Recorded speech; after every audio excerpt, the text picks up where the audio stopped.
دل کے ساتھ جب میں واپس اس ٹیبل پہ بیٹھی تو خالی گلاس کے نیچے ایک ٹیشو تھا جس پہ مجھے احساس ہوا کہ کچھ لکھا ہوا ہے۔ جیسے میں نے وہ ٹیشو پکڑ کے کھولا تو اس پہ لکھا تھا، میری خاموش محبت کا تمہیں سلام، بہت پیاری لگ رہی ہو، سو سویٹ۔ یوں تو یہ بہت اچھا احساس تھا، لیکن میں چاہتی تھی کہ یہ بات صرف ٹیشو پیپر پہ لکھ کے یا کاغذ کی چٹ پہ لکھ کے نہ کی جائے، وہ سامنے آ کے مجھ سے کہے، اسے جو بھی کہنا ہے۔ آج تو موقع بھی اچھا تھا، وہ کہہ سکتا تھا۔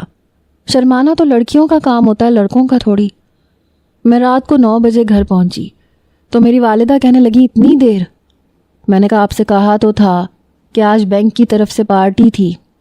میری والدہ کہنے لگی میں تو کہتی ہوں چھوڑو اس جاب کو، ہمیں تمہاری نوکری کی ضرورت تھوڑی ہے، ویسے بھی تمہارا بہت اچھا رشتہ آیا ہے۔ میں نے پلٹ کے دیکھا، میں نے کہا کس کا رشتہ آیا ہے؟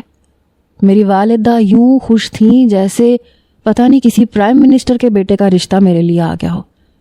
میں نے کہا کس کا رشتہ آ گیا؟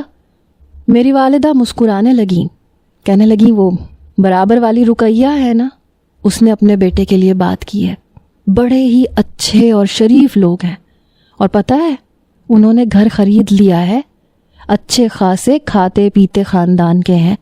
مجھے تو پتہ ہی نہیں تھا یوں بیٹھے بٹھائے تمہارا رشتہ آ جائے گا، ورنہ دیکھو تو کتنی مشکل ہے آج کل بچیوں کا رشتہ کرنا۔ پہلے رشتے والی کو کہنا پڑتا ہے، اس کے نخرے دیکھنے پڑتے ہیں، پھر آنے والوں کے سامنے 10 طرح کے ٹیبل سجانے پڑتے ہیں، لیکن وہ ناک منہ چڑھاتے ہوئے چلے جاتے ہیں۔ کسی کو جاب والی لڑکی چاہیے، کسی کو بنا جاب والی۔